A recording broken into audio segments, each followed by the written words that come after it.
Good afternoon and welcome in to Welsh Ryan Arena for Big Ten Wrestling between the Northwestern Wildcats, ranked at number 14 in the nation, against the top 5, number 5 ranked Ohio State Buckeyes. I'm Matthew Plotchek. Alongside me, Jamie Berg. A lot of good matchups that we have today. Highlight supported by Jaron Quincy as the two go straight for hand fights. Jesse Mendez coming in with a collar tie right off the whistle, kind of slowing things down in the center of the mat here. But Cannon's game for the heavy hand fight. That'll get stalemated though. Chris Cannon, the two-time NCAA All-American, runner-up at this year's Midlands. His opponent winning the Michigan State Open.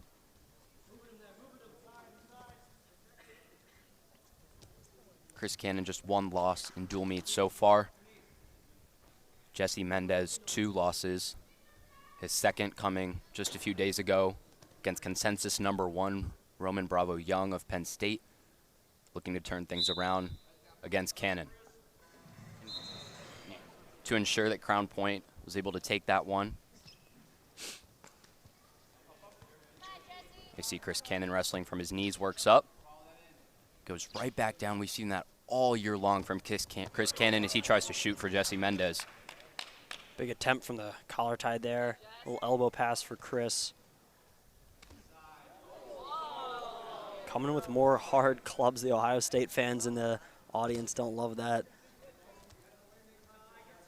But Chris has been super effective with that pop to a double leg. He comes in with a hard righty tie, shoots a double leg, and he's been scoring that right and left on guys this year.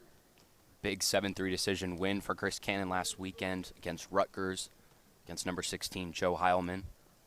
In his hometown, or close enough. Back in Jersey, trying once again this season to get back onto that podium and earn his 3rd All-American title.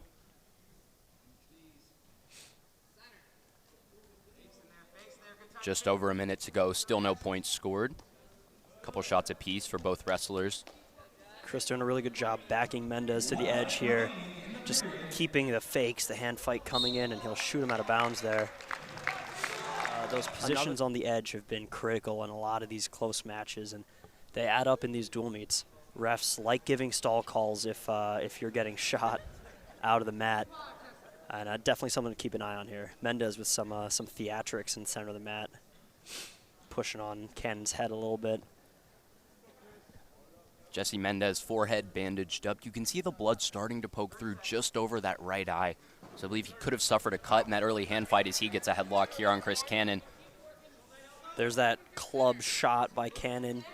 Little club post shot from space. Doesn't quite get it, but Chris has definitely been the more offensive wrestler so far in this period. And once again, he has Mendez backed up to the edge. Another long shot attempt. Mendez backs out.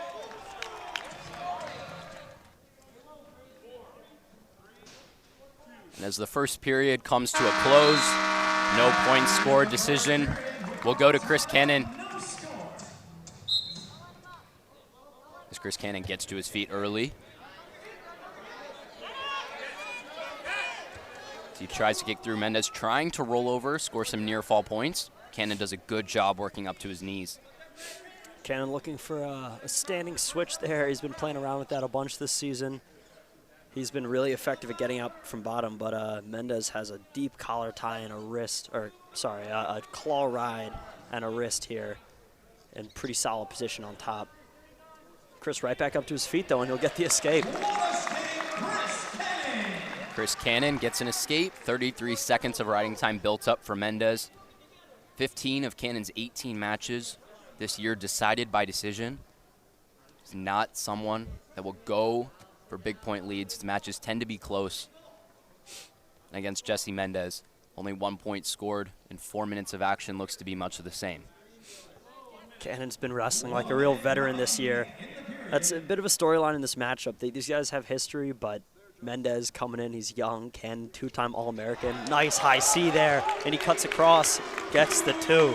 Chris Cannon goes for that high C, secures the takedown. Off the club there. That's what he's been looking for in this match. And now Chris gets a chance on top, and he's been really stingy, really effective on top so far this year. Mendez doing his best to squirm around, trying to work out from the tough ride that Chris Cannon has put on top so far. Jesse Mendez builds to his feet quickly. Mendez doing a good job getting to his feet here. And he'll get the escape. Mendez running around, gets the escape, essentially equal. Solid mat wrestling from Mendez. That can be a big adjustment coming into college.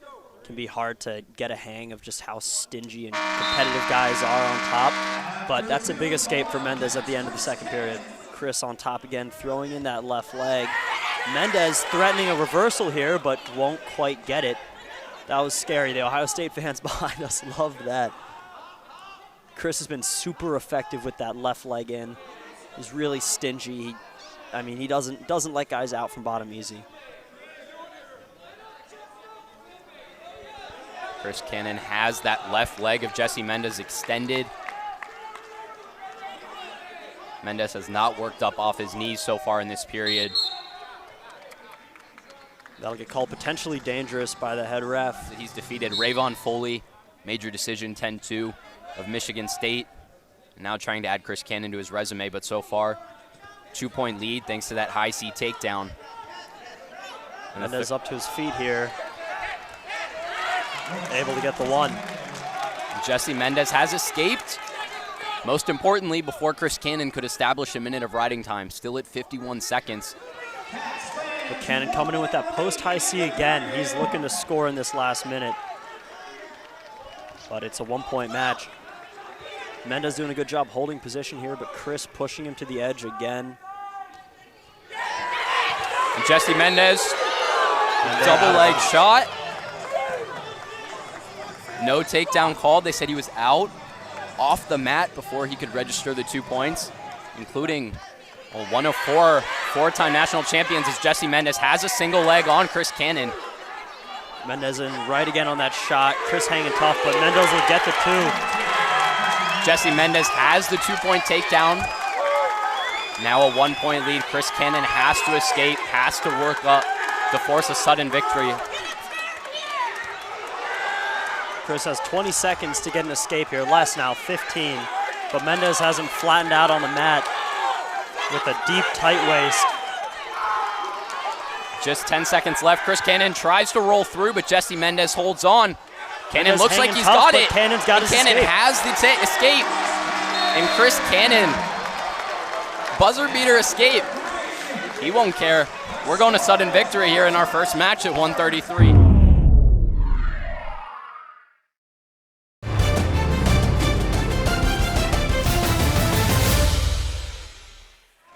Chris Cannon, Jesse Mendez in sudden victory. Jesse Mendez goes for the early shot. Chris looking for a re-attack here. Oh, but Mendez will get the re-attack.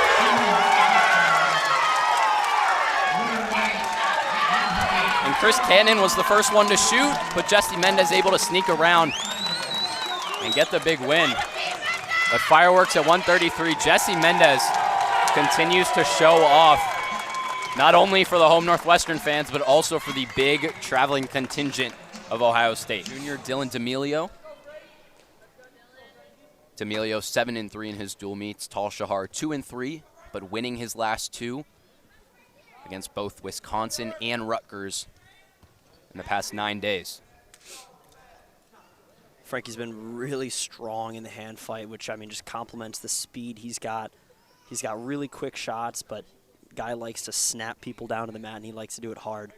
So some good hand fighting to start this match, the first 30 seconds. There's one of those snaps from Frankie. These two saw each other last year at the Big Ten tournament. Demilio taking a 7-1 decision win. Frankie Talshahar looking to even up the score as we're just under 45 seconds into this match. Demilio with a big shot from space, but no traction there.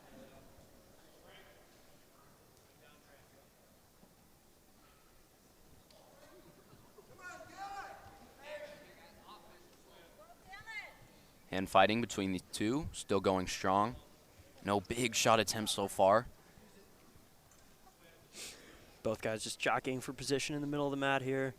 Frankie trying to work his snaps a little bit. Looks like Demilio's coming in with that wrist tie, trying to slow Frankie down a little bit.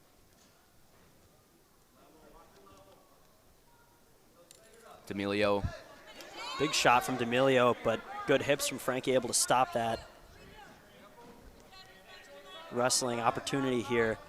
Frankie's in a front headlock, pressuring in, but Demilio's got his elbow locked up pretty tight. Both guys have to wrestle here, though, especially as they get closer to the edge of the mat. Demilio, one of the other wrestlers on this Buckeye team that also contended in a final at those U23 Freestyle Championships in 2022. Runner-up to Pitt's Cole Matthews at 65 kilograms.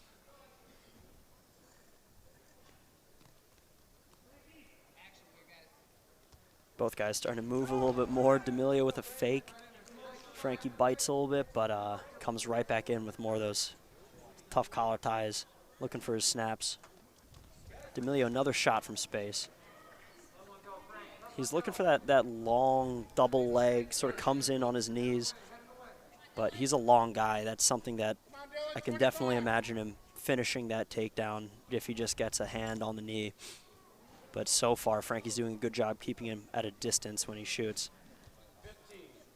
Frankie Talshahar so far also controlling the inside of the mat, forcing Demilio to work from the outside.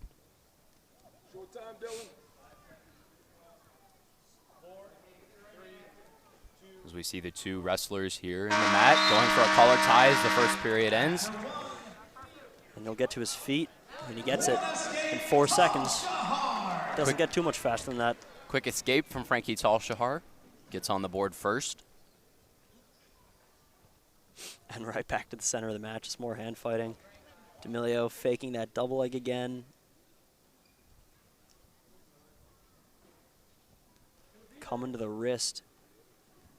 He's definitely doing a good job slowing Frankie down. Last couple dual meet matches we've seen, Frankie's come out with tons of snaps in that first, second period. Like, really likes to get it going early on in the match. And Demilio doing a good job keeping the pace lower, but he'll come in with a shot.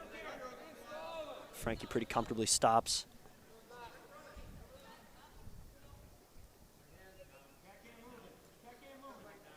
One minute left to go in this second period. 1 point deciding these two wrestlers, courtesy of a Frankie Talshahar escape. This one's shaping up to be another close one. No surprise there. Another shot from Demilio. Frankie looking for a re-attack here from the front headlock. He's got a right side underhook, but Demilio's doing a good job keeping that right arm trap for Frankie. Frankie's not going to have an easy time getting around to his own offense here. But definitely seeing both guys open up a little bit more in the second period. Ohio State fans chirping the ref a little bit. Seem to want a stall call, but I don't see any stalling, but apparently the ref does. That's a couple shots for Demilio to none by Talshahar, although none of his shots have been particularly convincing offensive opportunities. Refs want to see both guys attacking. Unanswered shots from Demilio. Frankie Talshahar earns the first stall warning in this match. Demilio kind of shooting these almost like relaxed double legs, but it's just going to come down to who can get to their offense. Good stingy ride by Frankie here, not letting Demilio get out on the edge. Demilio really close to escaping there, but Frankie not letting him do it. He'll get his escape there. As you said, Jamie, an escape, and now these two looking for a takedown to decide this match. Yep, so definitely going to see the hand fighting, the fake attempts, or the fakes, the shot attempts picking up in this period. Both guys want to ice it here with a takedown. But so far, a little bit more of the same. Frankie controlling the hand fight, but Demilio shoots in off a shot attempt from Frankie. Frankie rolls through, ends up in a high C of his own, and he'll get the takedown. Unbelievable wrestling from That is one of the right there. funkiest moves I have seen, not only at this weight this year, but in all of collegiate wrestling. Frankie Talshahar rolling through, to avoid giving up the takedown and scores 2 points of his own. Good shot from Demilio, but I mean, just great defense from Frankie. 1 minute left. Frankie Talshahar, the one on top. And now Frankie's got to be looking to ride Demilio, but he'll give up that escape. Frankie has a stall warning against him, so not only does he not give up a takedown, he can't get backed up to the edge. He's got to stay in this match, stay aggressive in the center, and honestly look to score again. Demilio in with another shot. Frankie draped over the top. This is an annoying position to score in, but Demilio definitely in offensive position. Neither wrestler able to establish control. Both coaches on their feet. 20 seconds left. This would be a really big takedown for Demilio, but Frankie doing a good job tying his ankles up. And that gets called a stalemate with 15 seconds left. Talshahar, Demilio shoots early, high C on that left leg of Frankie Talshahar. Frankie in with a front headlock on his knees. Nice attempt there from Frankie. Demilio able to spin around. Funky match so far, but it'll end 3-2 for Frankie Talshahar. And this match at 141 decided by Frankie Talshahar with quite the roll.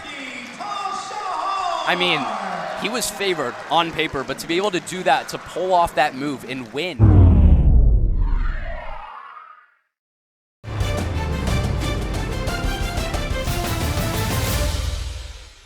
And he's arguably in the best shape and best form of his career. Yahya has been unreal lately, and I mean, this is his senior night against a guy who's beaten him 4 times, but they've all been super close. This is going to be a good one. Yahya's a senior now, man. He's here. He's ready to scrap. And this is one of those big seeding matchups too, going into March, thinking about the Big Ten tournament, NCAA's. This is, I mean, from what I can tell, essentially the battle for the #1 seed at Big Tens. Absolutely, considering the injury that Austin Gomez suffered last week against Yahya Thomas here in Evanston. Forced to injury default. Now 149, one of the 2 weight classes where you have no undefeated wrestlers. Everything is up for grabs. And it starts right now, right here, with Thomas and Sasso. Thomas doing a good job getting his right side underhook in, but Sasso staying tough, controlling the center of the mat here. Sasso's a tough wrestler, really funky. Yahya, super quick. I mean, just loves getting to his offense. So Yahya's got to be looking to finish his offense, get to his offense, and finish quick here. He can't give Sasso an opportunity to either get to his own offense or scramble out. I think that's been a frustration for Yahya against Sasso in the past. Yahya Thomas on the longest win streak of his career, 14 matches, 17-1 on the season. His only loss coming against this man, Sammy Sasso, at the Cliff Clean Invitational, a tournament where Sasso went 5-0, won the 149 title, and took down Yahya Thomas 8-2 in that match. Sasso playing with a little low single there. He's able to get his fingers on it, but Yahya just kind of kicks his foot out. Can definitely see Sasso looking for those lower level attacks.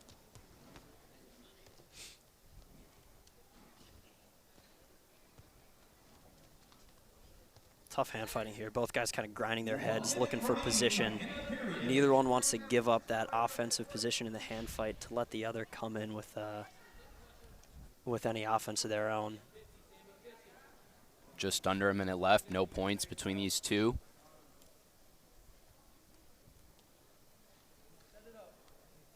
Like you were saying, Sasso's had the upper hand in this matchup so far, but I mean, Yahya has been winning. He's a guy who knows how to win. He wins close matches against tough guys. So I think this is one of those matches that's just going to come down to one scoring sequence, like the last 2 that we've seen. Sasso with a high C attempt, but Yahya gets his hips back. And now he's got a little scoring opportunity of his own here, but Sasso will fight back to his feet. And in again with a shot attempt.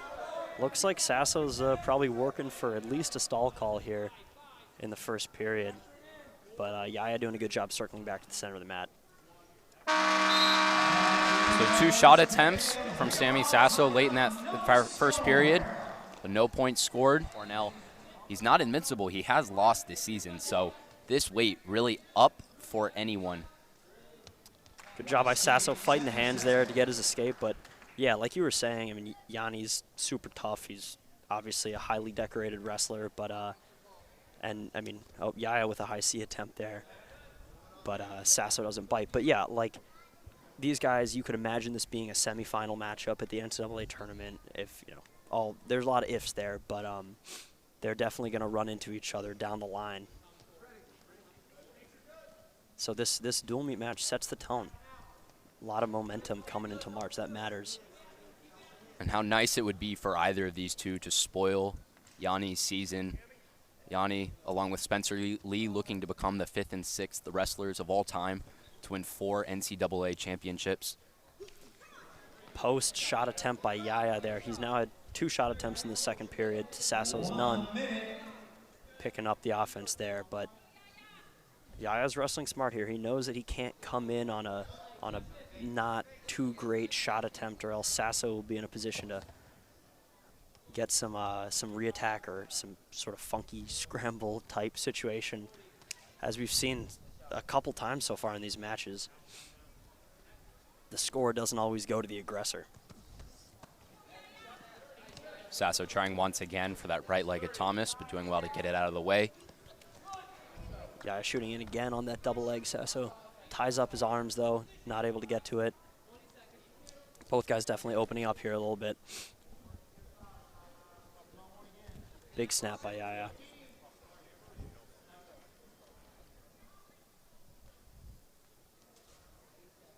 These two still hand fighting in the middle of the mat.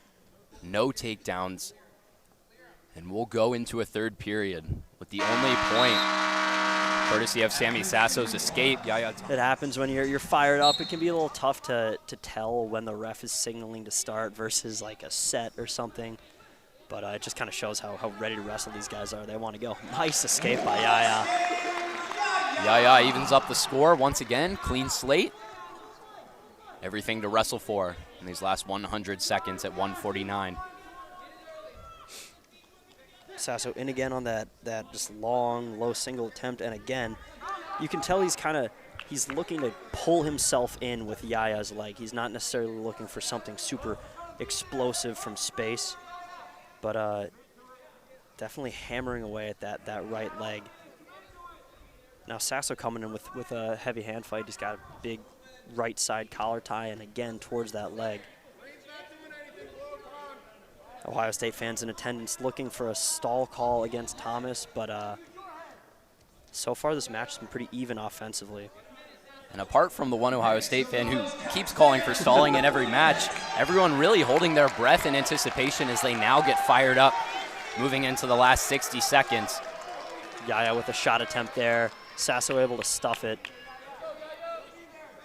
It's a game of centimeters here.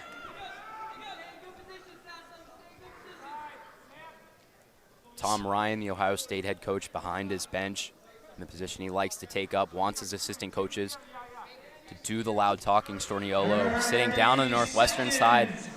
But this one is going to come down to the wire. 25 seconds left. Yaya Thomas, Sammy Sasso, 1 point apiece. That was another shot attempt, that same shot to the right leg of Thomas by Sasso. But Yaya looked to get around, come in with a little re-attack there. That might be a position to look at as we come into the last 10 seconds, more hand fighting. But looking like this match will probably go to sudden victory. And the second meeting between these two that has gone past the first 7 minutes.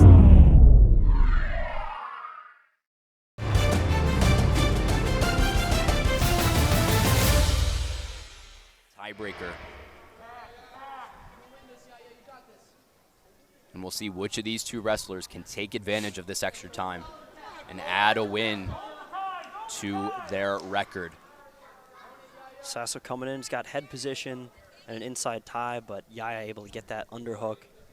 They disengage. Sasso moving forward, Yaya with that underhook again.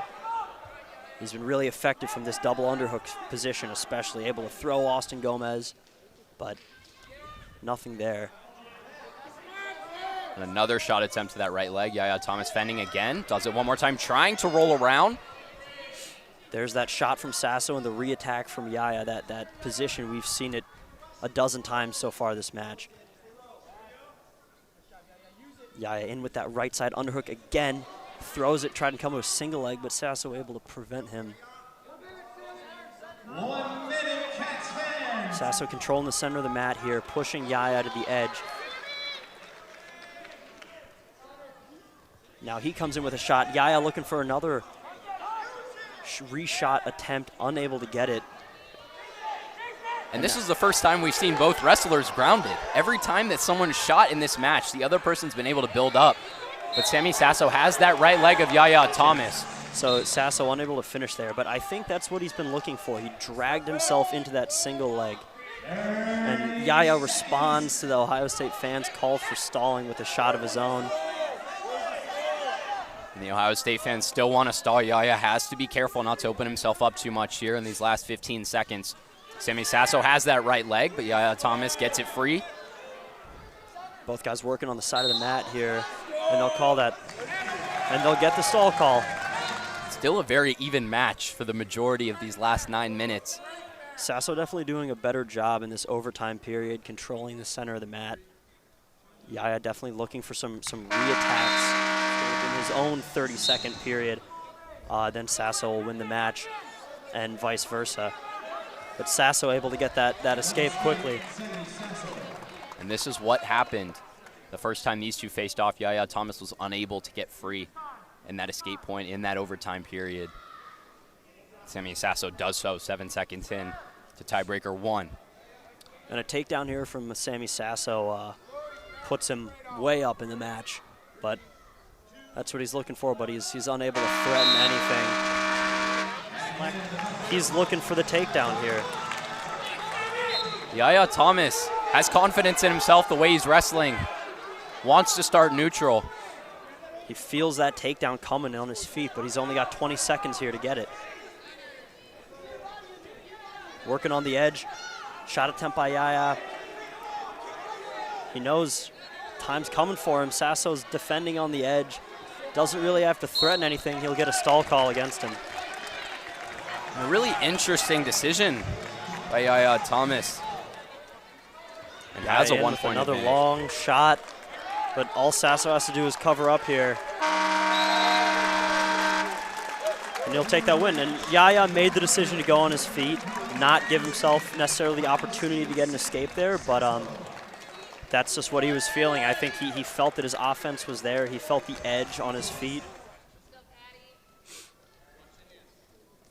That was a solid match. Both guys, I mean, scoring, but brought it to sudden victory there. Trevor able to score really quick in that period.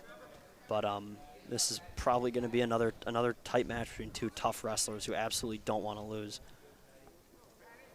Trevor coming in hot with some hand fight, though, able to snap Gallagher to the mat a couple times already in only 30 seconds. Gallagher tries to respond with a snap of his own, but Trevor doesn't really move there. Higher pace here in the hand fight to open this one up. Both guys faking a little bit more, looking for a little more offense, you can tell. Chumley also winning the Midlands title at 157, 4-2 in his dual meets. Held number 1 Peyton Robb to just a 2-0 decision. And he walked off that mat saying he knew he could beat that kid next time. So Trevor knows he's in it with anybody in this weight class. He's had an awesome year so far.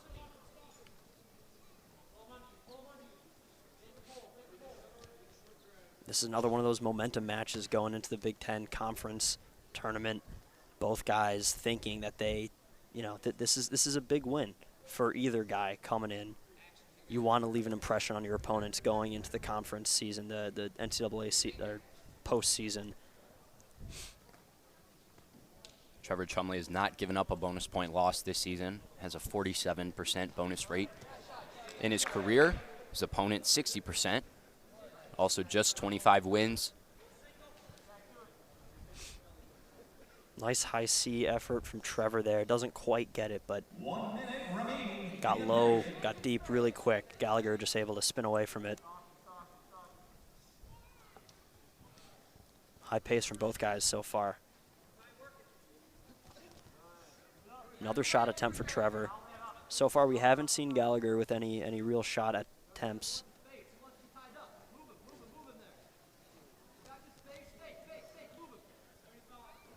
Northwestern coaches asking Trevor to keep up with the hand fight, keep moving his opponent, work for his offense.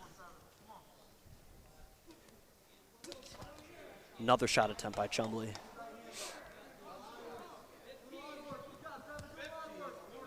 Big overtie snap there. Both guys just working in the center of the mat, doing a good job holding position. There's a shot effort by Gallagher, but Trevor pulls him up, and it looks like we'll go scoreless into the second period. Late shot attempt from Patty Gallagher towards that right ankle of Trevor Chumley, but no points. Trevor will start on top in the second period. Gallagher with a switch off the whistle. Trevor looking for a big mat return, and he'll get it. Gallagher holding position, though. He's going to come up again. And Trevor looking for another mat return here on the edge. They'll go out of bounds. And those rolls can be scary, but especially on the edge, it doesn't necessarily feel like you're in that much danger when your opponent rolls. Often that can just be a good way to get a reset. But Trevor staying tough on top here. Gallagher able to keep wrestling, though. Trevor with another mat return on the edge. And he'll go out of bounds. Gallagher again with a short sit, and he'll get it this time. Gallagher gets the escape. 37 seconds of ride time built up by Trevor Chumley. Gallagher just kept chipping away on bottom there. Finally got to a position where he was able to get the escape, but solid ride by Trevor to start that second period. 1 minute remaining. Trust yourself, Patty. Let's go. It's Trevor Chumley's second season at 157. Started his career here in Northwestern at 149. Now has earned himself the starting spot at this weight after national champion Ryan Deacon graduated. Now on the coaching staff at Stanford. Trevor with a long single attempt there.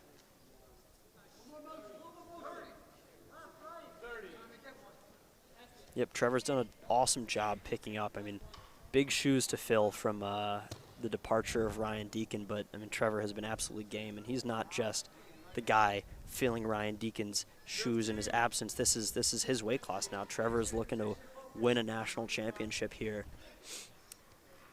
and he's absolutely in contention. Like you said, he had a super close match with one of the top-ranked guys, I believe #1 ranked, Peyton Robb, earlier this season. He's game.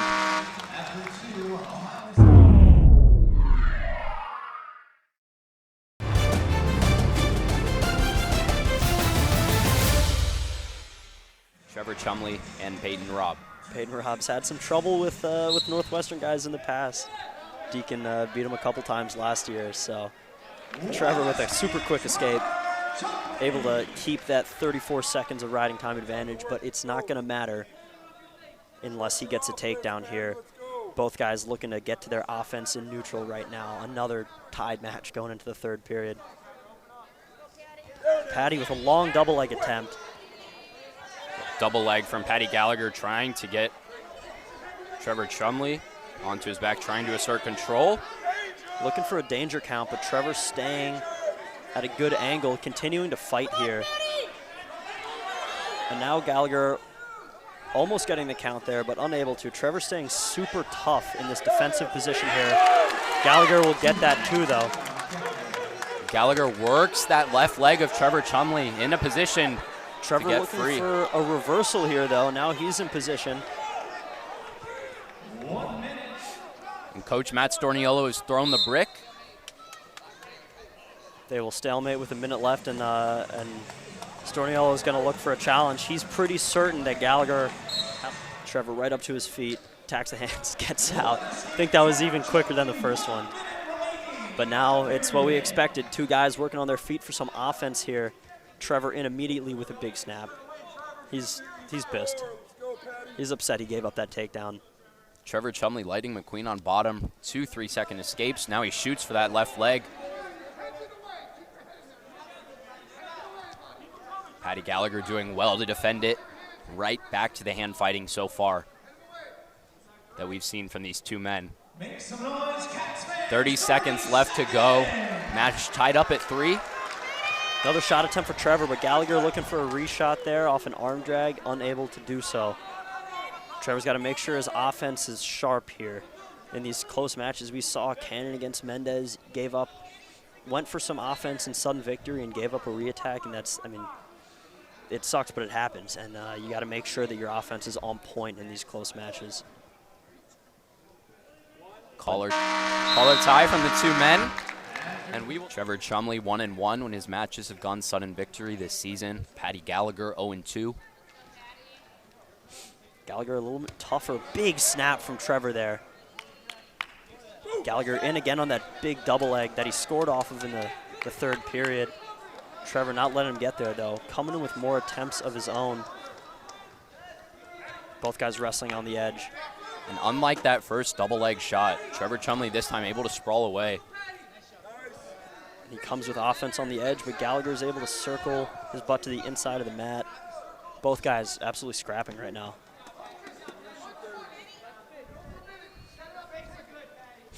Trevor in with an inside tie again. Big shot attempt, single leg there from Trevor. He's got Gallagher's leg up on the edge, and he'll club him through. Not quite two yet, though. He's got to finish on the edge here.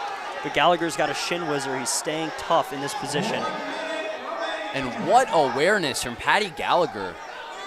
I mean, that was as close as it gets, but Gallagher able to scramble out of it, working his shin whizzer. Trevor has to pull him in here. He's got 45 seconds to work, and he might not get an opportunity like this again. But Northwestern calling for two there. Trevor's got both ankles. Gallagher with an attempt. Trevor doesn't bite, and now Gallagher's in on a single leg. Trevor's got to scramble here. Chumley with the crotch lock here. They're on the edge of the mat, another edge of the mat position with 10 seconds left to go. Gallagher extends his left leg, trying to roll over, trying to get Chumley down for two. They managed to stay inside, but no one gets the takedown there. Good defense from both guys on display in that sudden victory period. They come ready to scrap, and they've been ready to scrap in this dual meet. But this is a really big matchup for the team score. Trevor working hard here. Gallagher keeping his hands locked though. Able to hold Trevor down here. And they'll go out of bounds with less than 15 seconds remaining. Trevor needs a quick stand up here. Up to his feet immediately. Gallagher drops to a leg. No stall calls against Gallagher. That's something you can get away with in these. But Trevor able to scramble here.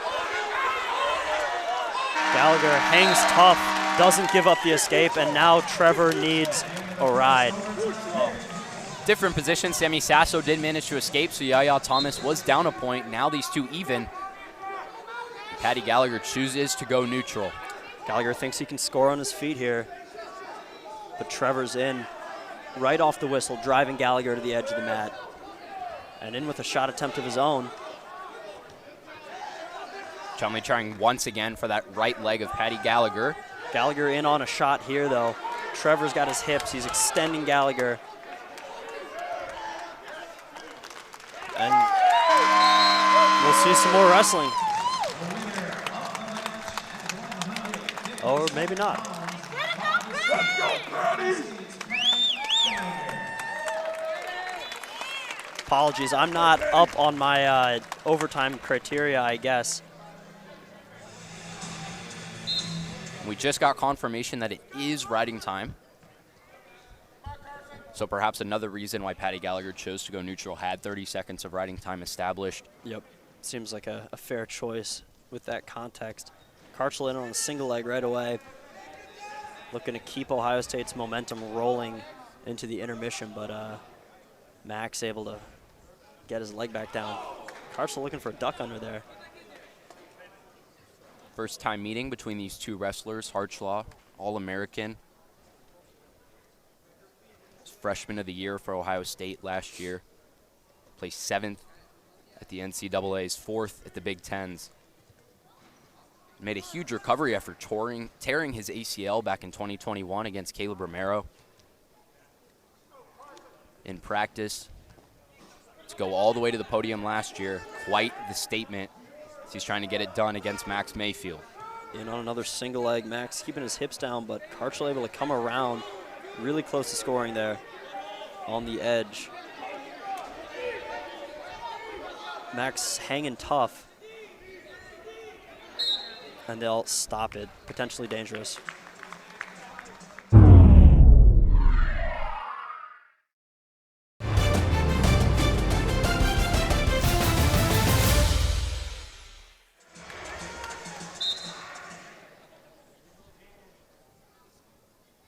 Max looking to get the Wildcats back into this one. He's been, really great in the lineup so far this year, and he's definitely feeling like this is a winnable match. But he's got to copy Gallagher's blueprint, and pull it out against a higher-ranked opponent.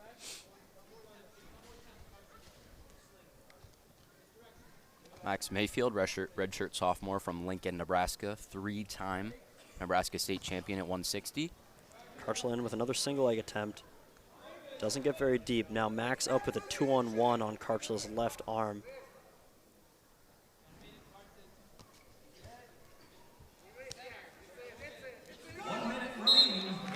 These are two wrestlers. These stall calls go this season. You can really push your opponent out of bounds and just get a stall call against them. That's what Karchla did. He had his arms straight, just backing Max out of bounds. Now Max in with some offensive efforts. Probably helped Karchla that he had a couple shot attempts early in that for first couple minutes of this match, and another single leg.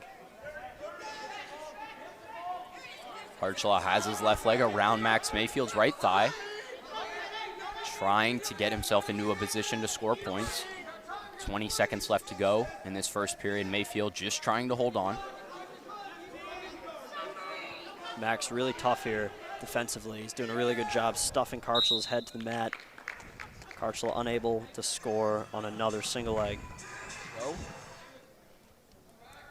Barring any late takedowns, will be another match that we see go scoreless into the second period. Indiana now runs his own club. Max up off the whistle, 3-second escape. Solid stuff from Mayfield.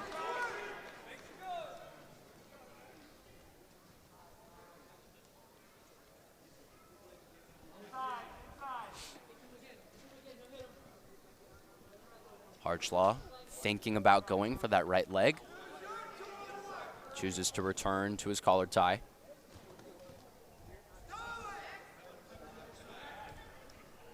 More hand fighting in the center of the mat for both guys. And a big single leg shot from Mayfield. Now Karchla's the one draped over the top. We've seen this position reversed before. Karchla hanging on to Mayfield's ankle. Max has got to keep his head up here. Work to score. Karchla is staying tough here. Jamie, take us through how you score from this position. If you're the offensive guy, you got to make sure to put your opponent to his hip, look to isolate a leg, step over it, and work to cover, get a takedown. Defensively, there are some scoring opportunities if you hold on to the far ankle like what Karchla's doing. You put yourself in a solid position to defend at the very least, as Karchla did. It's just one of those positions that it's so easy to get your ankles tied up and get stuck in the mud off a really nice shot attempt. So that's exactly what we have seen happen twice in this match so far. But first real offensive effort from Max so far, and convincing. Both guys probably feeling like their offense is there. They just got to go get it.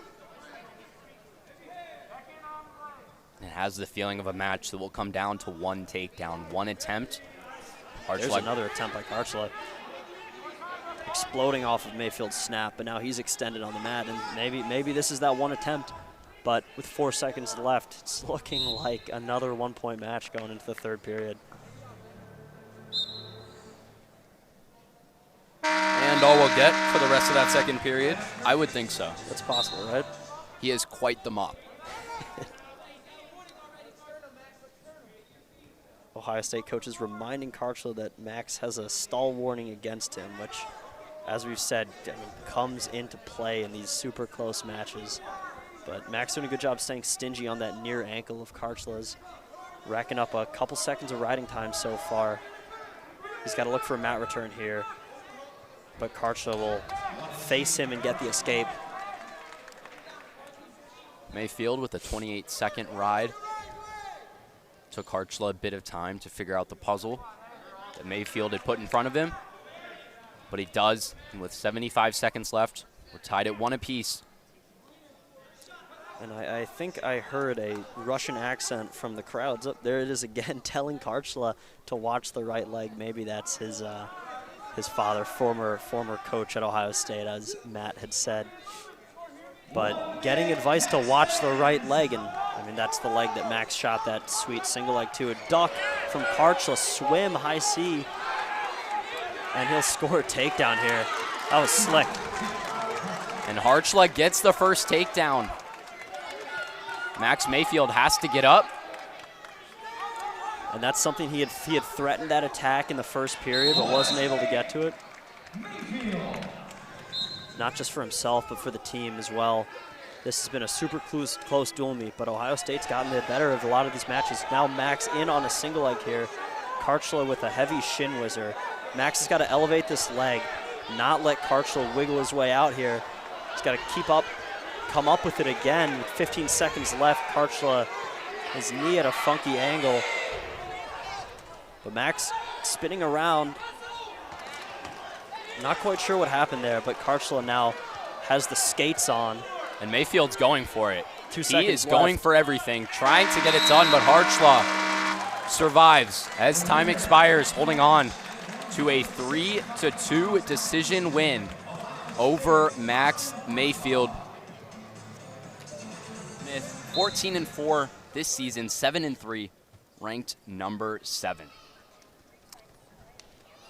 Single leg effort there by Troy to start that one. Got close, but Smith quick on his feet to fight out of it. Troy's been looking really, really scary from upper body ties in his last couple matches. He had absolute storming comeback win against his Rutgers opponent last week, but already he's coming in with those underhooks, looking for his offense, not just low, but also the high level stuff, the upper body throws. Ethan Smith, All-American, made it to the blood round last year before falling. He's that close to making it to his second podium. Another shot from Troy there. And the Northwestern fans looking for stalling in this match. It's a couple shot efforts by Fisher to none by Smith. And these two faced each other earlier in the season. I remember it being a fairly close match, but since then, Troy lost. But since then, he's been on a tear. I mean, he looks really strong, really athletic. Just he's been a real threat on the mat at 174.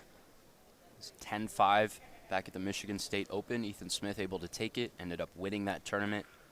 These two also saw each other at the national championships, where Smith won major decision 14-5.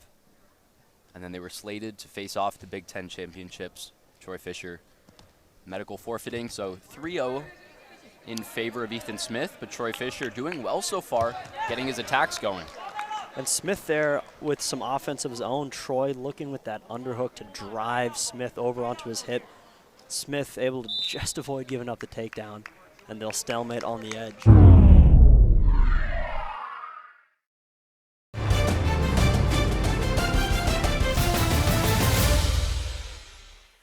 A lot of super close matches in that first half, but the close ones were going Ohio State's way. And Northwestern's got to be coming out here looking to win those close matches in the second. I imagine we'll see a lot more of the same. Another shot effort by Troy. Smith able to stuff it, though. A high C this time. You look at the matches coming up, 2 unranked opponents at 184. The 197, Andrew Davison taking on Luke Geog, who's undefeated.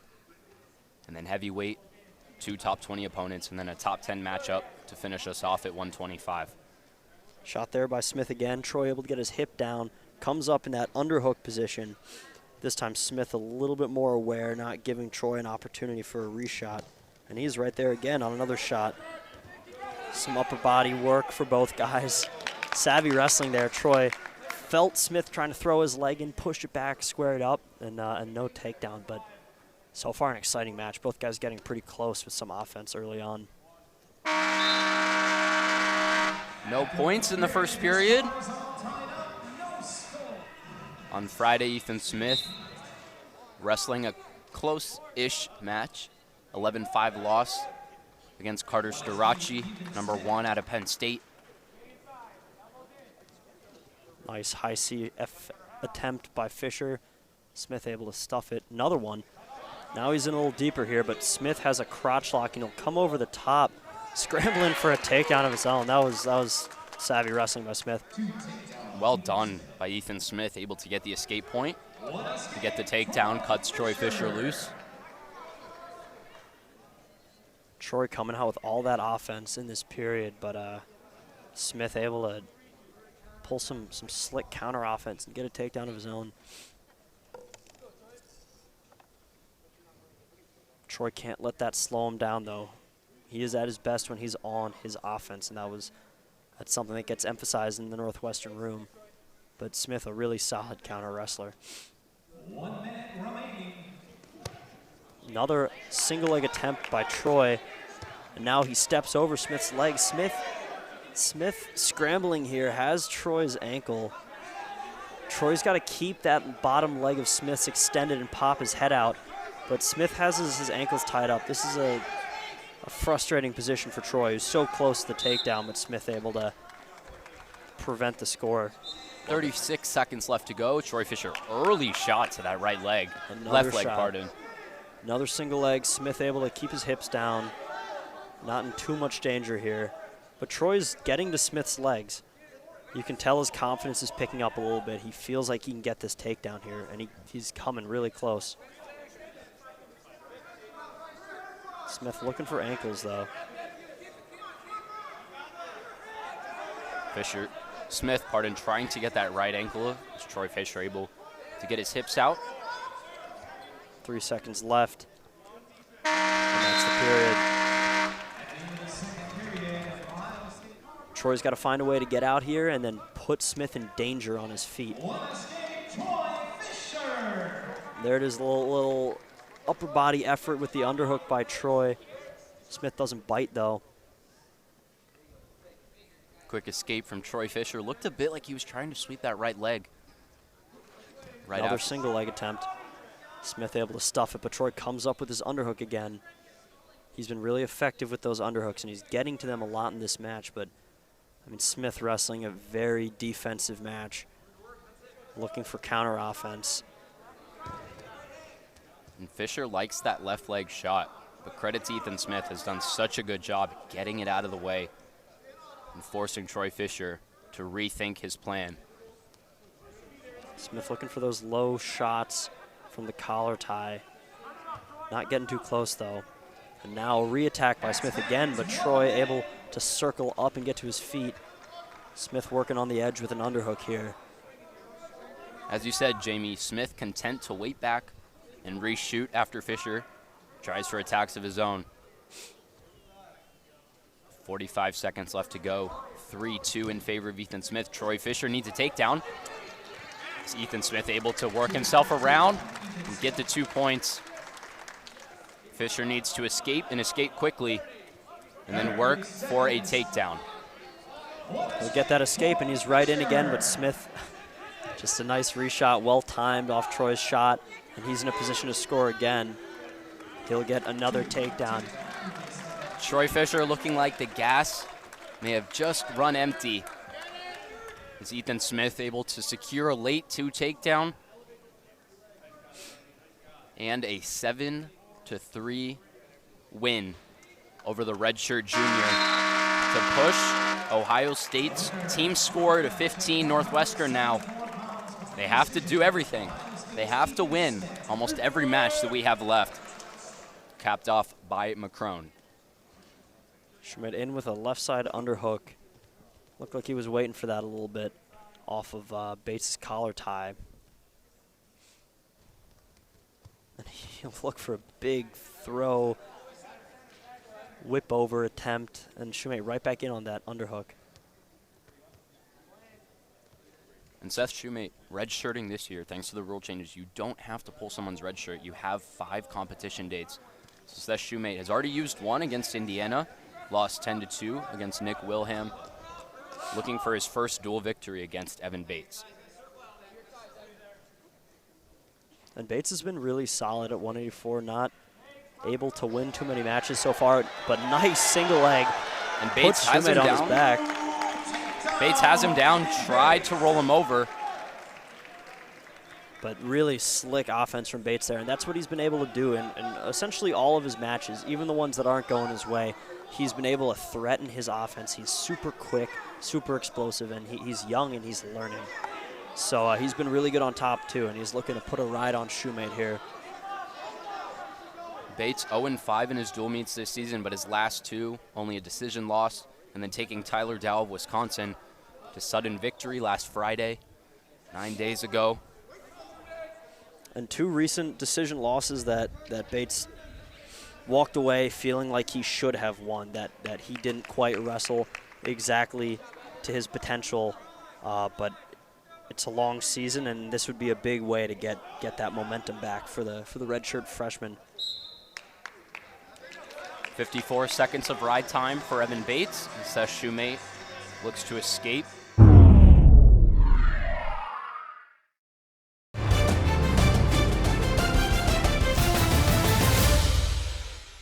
At the Cleveland State Open, a tournament he would go on to win and finish in first place. Also did so at the Blue Raider Open.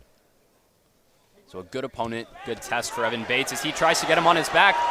Swipes from the ref, only 1, no near fall points. Storniolo throws the brick. It looked like, and Jamie, correct me if I'm wrong, that Seth Shumate might have had both shoulders touch the mat. It definitely looked like back points there for Bates. I don't know if the ref was in position to see it, so that's a close call, but Storniolo looking for those back points. He knows this is a big match. This is a match where you can use that challenge to look for the advantage.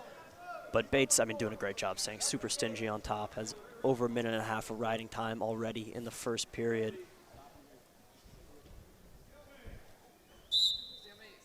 Now a stalemate called. So no back points, but Evan Bates remains on top. Northwestern loses their challenge brick.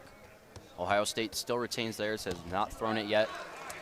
There's an escape scored by Seth Shumate.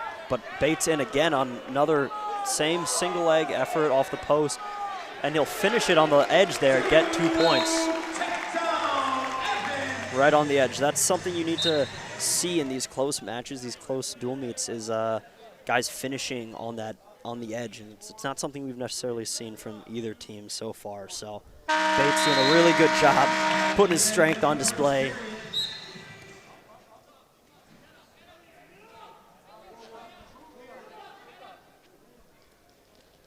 Shumate looking for a cradle there off Bates' stand-up, but Bates not giving it up. Looking for a roll there. Good action, good ride by Shumate, staying stingy on top.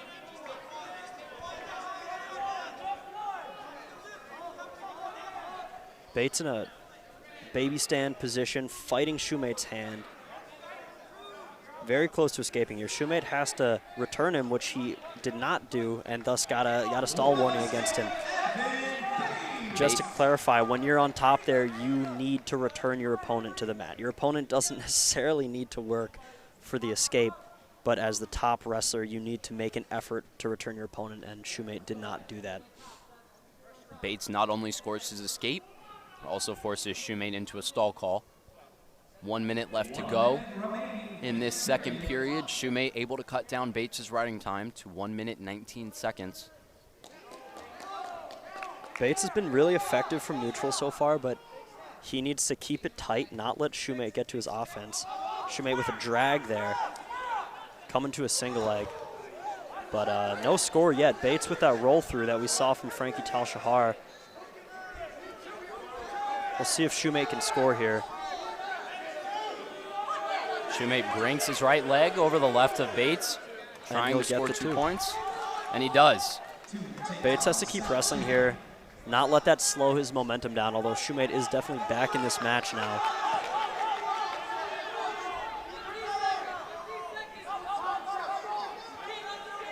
Evan Bates works himself up to his feet, trying to run out. has really done a good job in the second period getting himself back into this match. Bates will go for a Granby roll. Does not get it.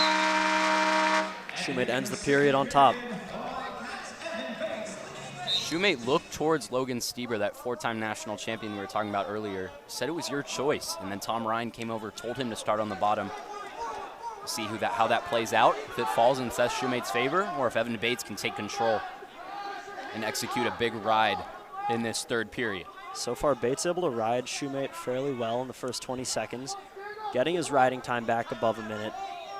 But Shumate in a quad pod here, able to work to his feet. Mat return by Bates. Shumate with a Granby roll, and now we'll get a reversal. Shumate ties up the match with a Granby roll to a reversal in the third period. In a big reversal, it looked like Seth Shumate was just going to escape, but he able to turn it into a reversal, score the 2 points, tie this match up. Most importantly, starts chopping away at Evan Bates' riding time. 1 minute, 10 seconds for Bates, 1 minute left to go. Can Bates escape quickly here before his riding time goes under a minute? Almost, but Shumate stays on the leg. And it gets the riding time just under a minute.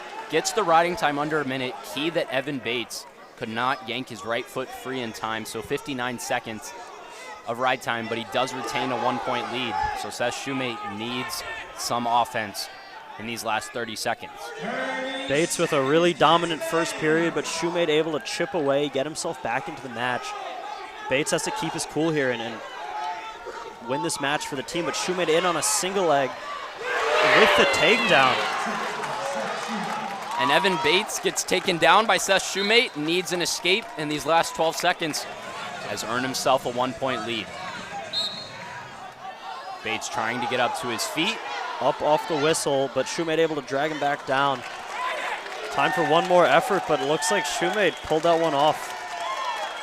And Seth Shumate able to get it done against Evan Bates.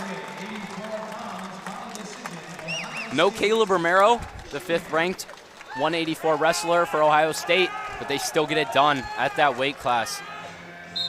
Ohio State normally rolling with Gavin Hoffman, ranked number 17 at this weight. Fell in a fall to Max Dean, of Penn State on Friday.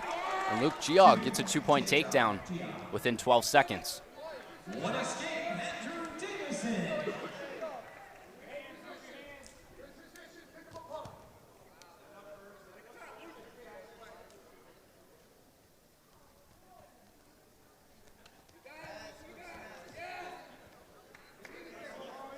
Geog in with another offensive effort here. He's really close to another takedown off a dump, and he'll get his second takedown of the match.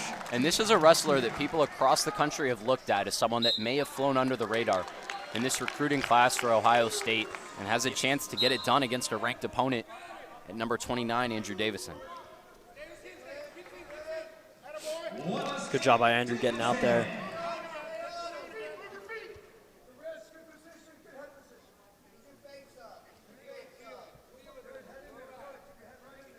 He's got to get to his offense here if he wants to work his way back into this match. Geog with 2 quick takedowns in the first period is probably feeling confident in his offense, and right, we'll see right there.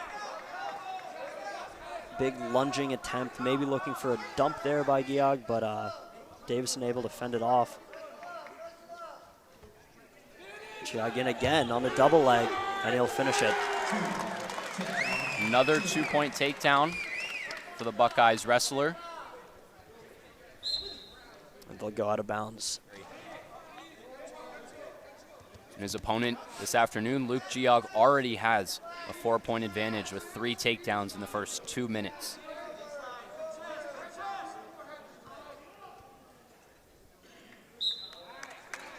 Davison works to his feet, but pushed out of bounds.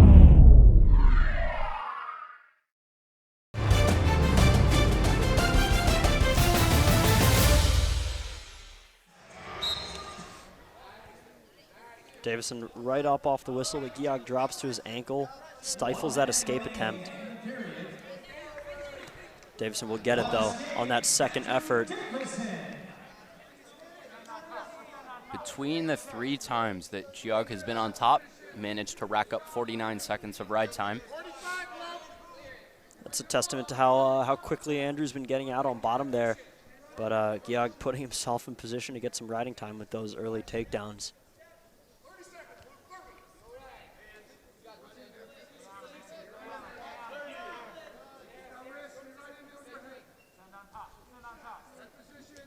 Geog has been super selective about his attacks there. Reshot against Davison, but Davison has the right leg up in the air. Needs to bring him down to get the 2 points. He needs to finish this takedown to put himself back in the match, but unable to so far with 7 seconds left. He's got to keep wrestling here and get this takedown. Needs to step over his opponent's legs, but Geog will stay tough. Davison unable to finish the takedown on the edge.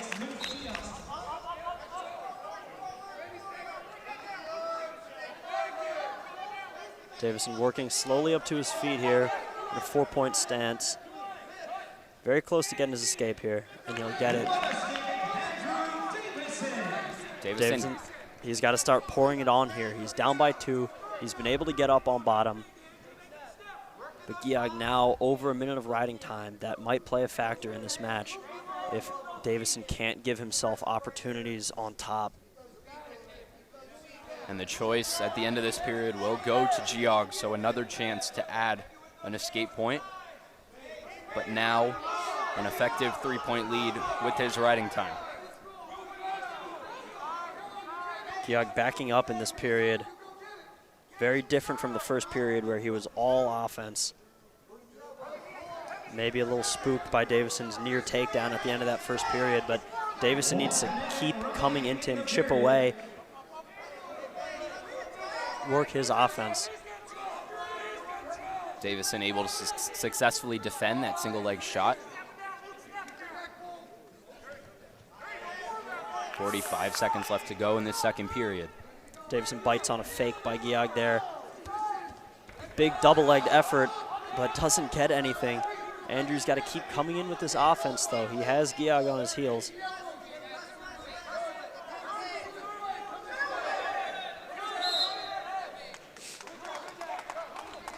Stalemate called. This is a big 25 seconds in the second period. An opportunity for both guys to really seal the momentum of the match. The takedown by Davison here ties it up, gives him an opportunity to come back in the third, where Geog will likely choose bottom position and look for that 1-point escape.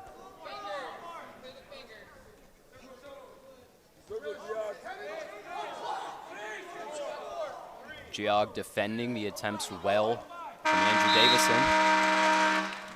Fends off any possible takedown attempts. Third. Davison should be smelling blood in the water, but instead Geog in with an immediate reversal. And perhaps the worst case scenario for Andrew Davison in that situation. Without a doubt. Not only didn't take the ride time below a minute, also gave up more points. Now forced to find his way out. Andrew's mindset has to stay the same here, though. Just get that escape and chip away. Instead, it looks like he might give up back points, although doing a good job staying tough there. Geog tough on Davison's right wrist, looking for a tilt there. Unable to get points, but just continuing to rack up riding time.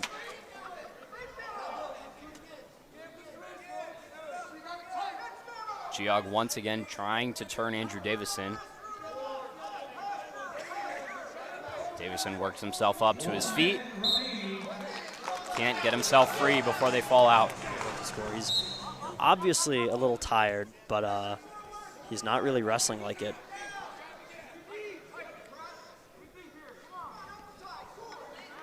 Andrew working up with a short sit, able to get his escape. Lead cut to 3-4 with the riding time that is locked up for Luke Geog. So Davison needs a quick takedown and some near fall points in order to bring this one back. Davison stalking Geog down on the edge here. But Geog able to keep him away from his legs. No stall calls. Stall warning is not going to come into play here. Davison needs some offense. Put Geog in again on that single leg. Davison able to fend it off on the edge. For 6 more seconds, but this is quite the performance from Luke Geog. Gavin Hoffman, your traditional starter at 197, All-American, the redshirt senior, on his way out. But Luke Geog improves to 9-0. Quite the performance, coming into Evanston, taking it to Andrew Davison. And this is, although the Wildcats are now out of reach of the dual meet victory, this is an absolute must-win. These guys have wrestled before. Davison able to win it, I believe, with a pin at NCAAs. But the Buckeyes coming in with a lot of momentum into this match. Orendorff right away coming in with his upper body effort, looking for some double underhooks, a body lock. 46-second pin for Lucas Davison the last time he saw Tate Orendorff last year.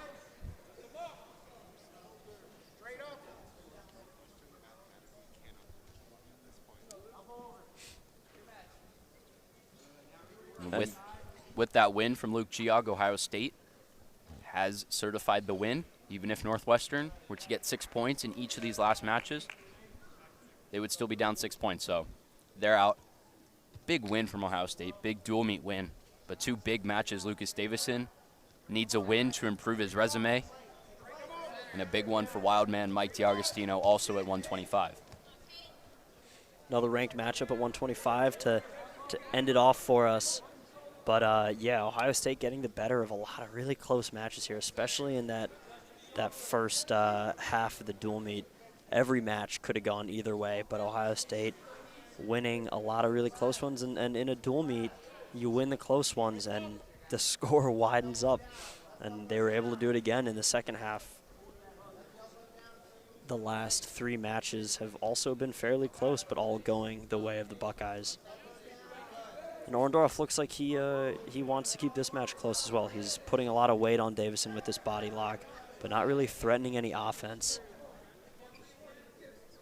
Orendorff suffering his first bonus point loss of the season on Friday against number 2, Greg Kirkley.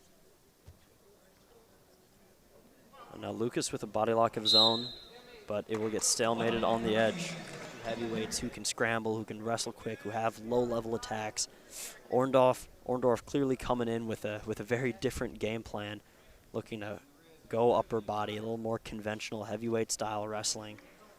And you know, you can see the difference in the way they move and the overall appearance. But so far, Orendorff doing a really good job stifling Luke's offense.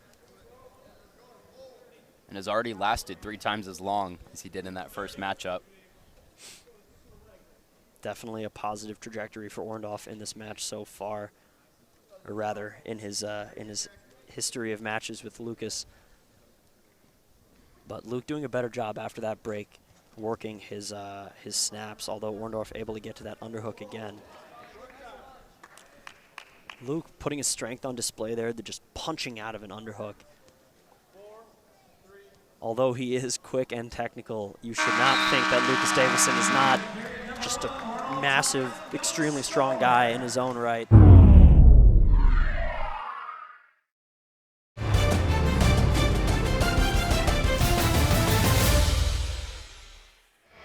Only lost to Tony Cassiope by 1 point in the dual meet between the Wildcats and the Iowa Hawkeyes. Yet to see Greg Kirkley.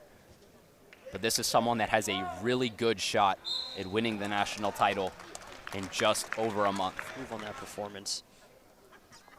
He's a leader in the room, leads by example, working, and he's academically working at Kellogg looking for a business certificate, I believe, but he is always going to, he's got the balance, that perfect Northwestern balance of leader athletically, leader in the wrestling room, but also setting a good example academically, looking for a highly coveted degree from Kellogg. But Orendorff in with the snatch single attempt, able to stuff Lucas's follow-up and come in with a body lock here.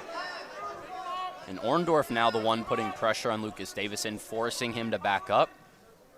1 minute left to go in the second period. 1 minute remaining in the period. Both guys opening up a little bit, seeing some more shot attempts in the second period. But Orendorff was able to stuff a really good high C attempt by Lucas.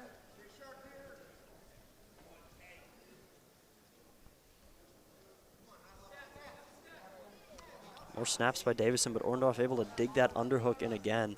He's done a good job of keeping this match where he wants it, which is those upper body ties, put weight on Lucas, not let him move his feet, not let him get to his offense. So even though we haven't seen too much offensive output by Orendorff, he's controlling the position of this match, which is going to feel good for him going into the third period. This upper body matchup favors Tate Orendorff if he can keep it up, but Lucas Davison is not someone that will shy away from these collar ties.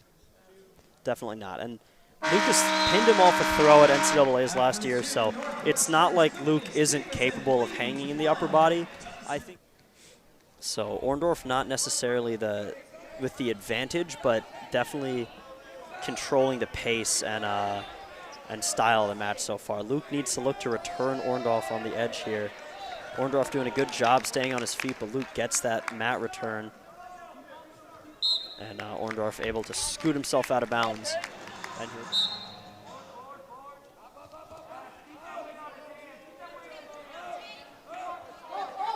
Lucas able to get that right leg in. This is a position that he really likes. He's going to be looking to flatten Orendorff out here. Although Orendorff able to slip the leg. Work up, and there it is. He gets his escape, clearing Lucas's left leg, and then Orendorff right in on a shot attempt. But now this is the type of match that favors Lucas Davison. Shots traded between the two wrestlers. Now tied up at the edge of the circle. He tries to trip, gets Lucas the two-point takedown. With the fall, just a big body lock throw for the pin on senior day in his home barn against a guy who is just looking for that upper body, and he is pumped, and he has every right to be. That's what I'm saying, man. You don't think you can just go upper body with Lucas Davison, but able to get the home crowd fired up again after a string of disappointing matches. Lucas Davison pumped up. You can't blame him. Look at that.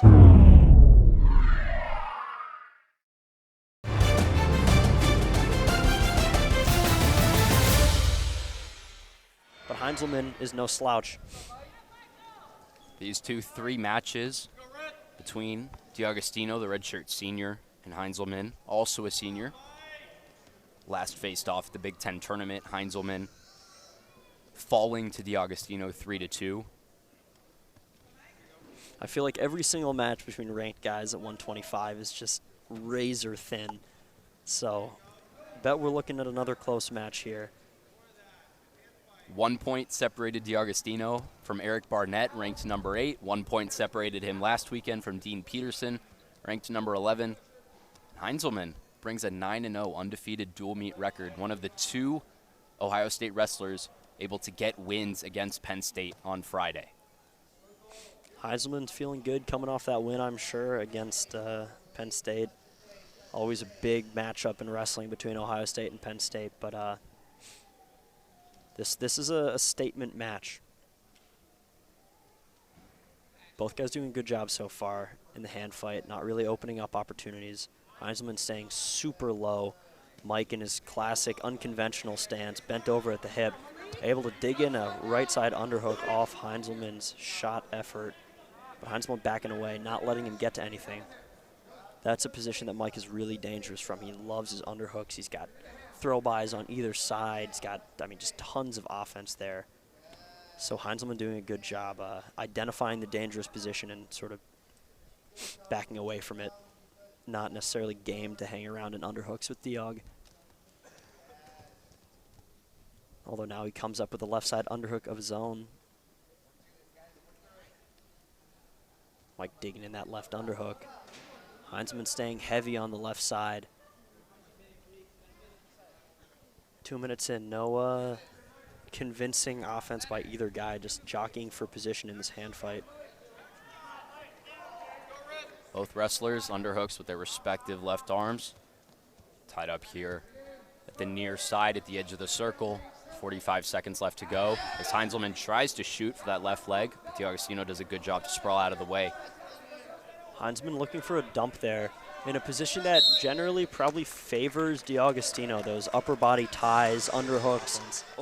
But Heinzelman doing a good job threatening some offense of his own there. Heinzelman staying active with the fakes and level changes.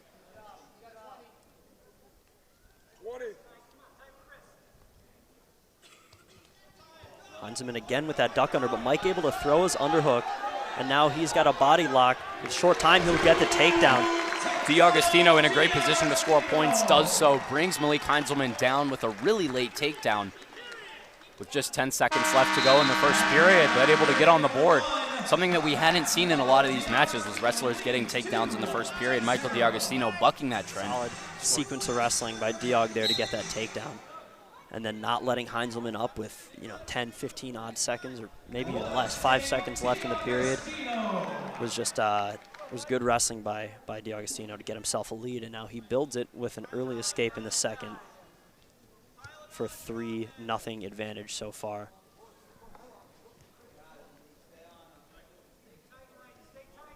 Three years ago at the Big Ten tournament, D'Agostino able to pin Malik Heinzelman, so it's taken him to the finish. Also able to get it done early. But Heinzelman, a win of his own, all the way back in 2017 at the Lindenwood Open. Been almost 5.5 years. These guys of history. I guess a couple veterans on the scene. You run into your Big Ten opponents a lot, especially if you're running into them in your redshirt year.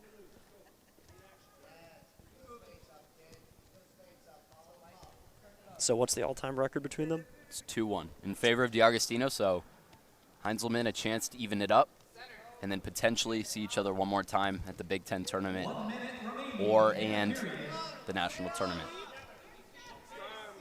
So history reaches back very far, but not a huge sample size of matches.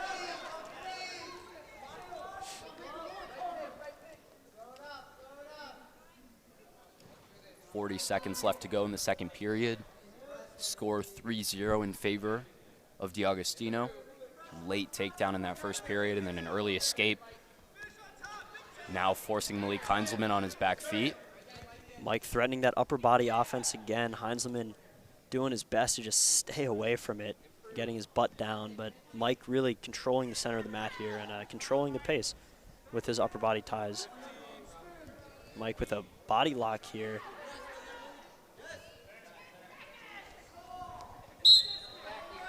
Wrestlers forced outside of the circle. Stall call issued Again, to Malik.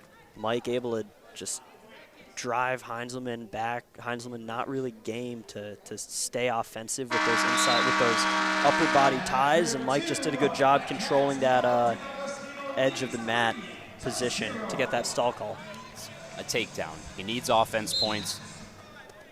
Mike in with the double boots right off the whistle, trying to stretch Heinzelman out. Heinzelman staying tough, but Mike laying on a hard leg ride.